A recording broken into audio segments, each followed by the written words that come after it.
Okay, so part A for today. We're gonna do every 90 seconds, 3 sets each. You probably notice, do every minute, every 90 seconds, every 2 minutes a lot here, which we do at the gym as well, but, is that your laughing at?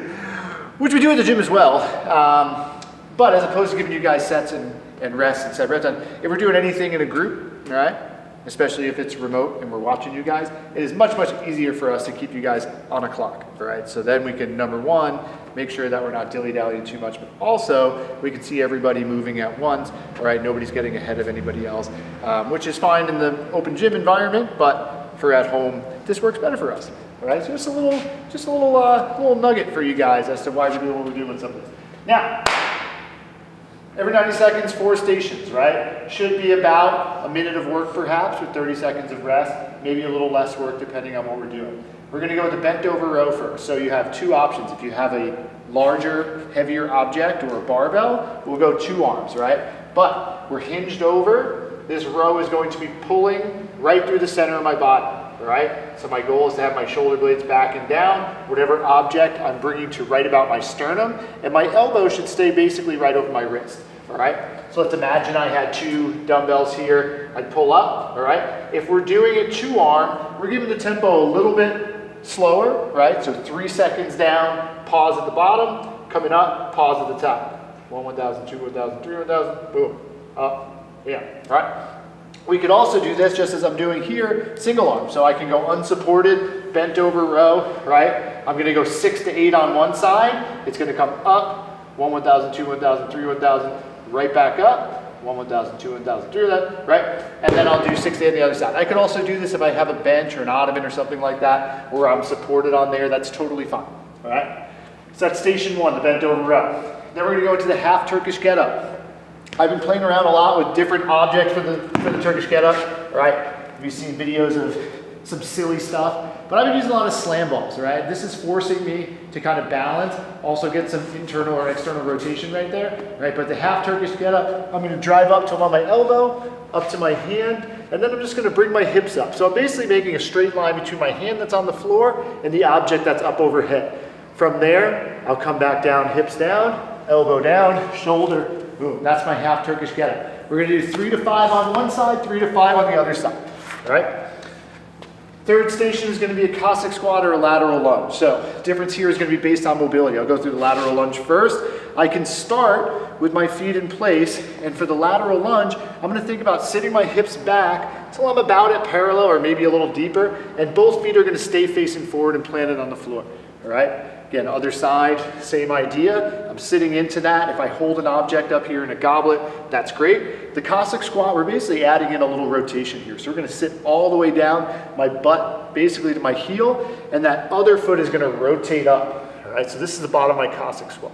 Come back up, same idea, other side. So a little bit more demand on your range of motion there, especially the ankles. It's 12 to 16 total, so 6 to 8 each side, and again, we can add a weight there if we're able to. We're giving a tempo of 2:011, so 2-second lowering. That should be pretty automatic anyway, right? Controlling that lowering. And then our single leg hip bridge, okay? Different variations. The one that I like to roll with first is just keeping this knee kind of neutral, pointing up toward the ceiling. I extend on up, and then I think about, I'll show on this side, you can see on the camera, right? I think about straight line, shoulder, hip, and knee, and my ribs are gonna stay in line with that. I don't wanna flare this up, all right? So keeping my abs engaged, then it's 1, 2, touch my butt to the floor, right back up. Again, 1, 1,000, 2, 1,000, right back up. I can work on keeping this leg straight if I like. I find that for a lot of folks, it puts a little bit too much torque on our lower back.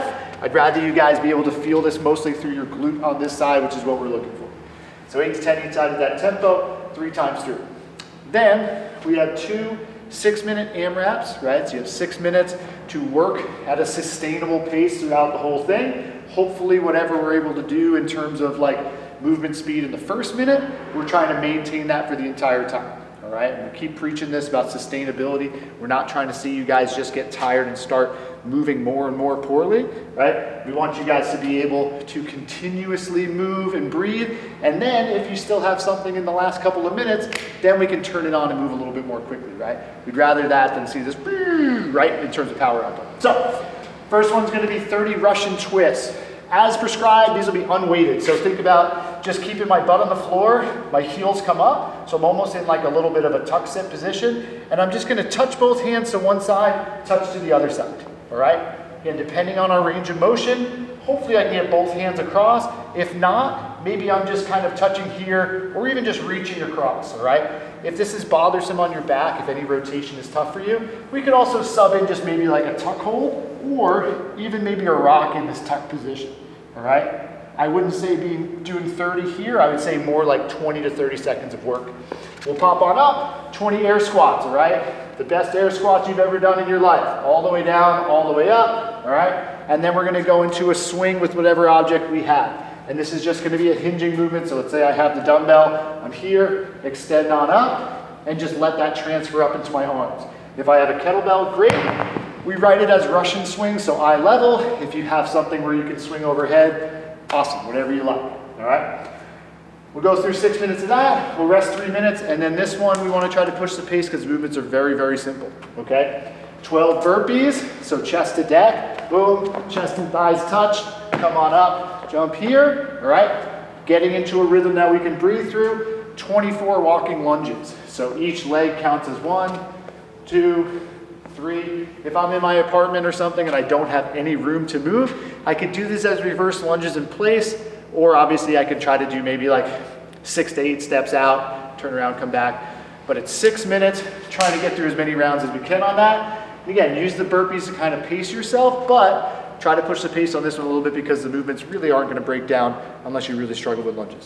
All right? Let us know if you guys have questions. We're doing live classes at 7 and 4.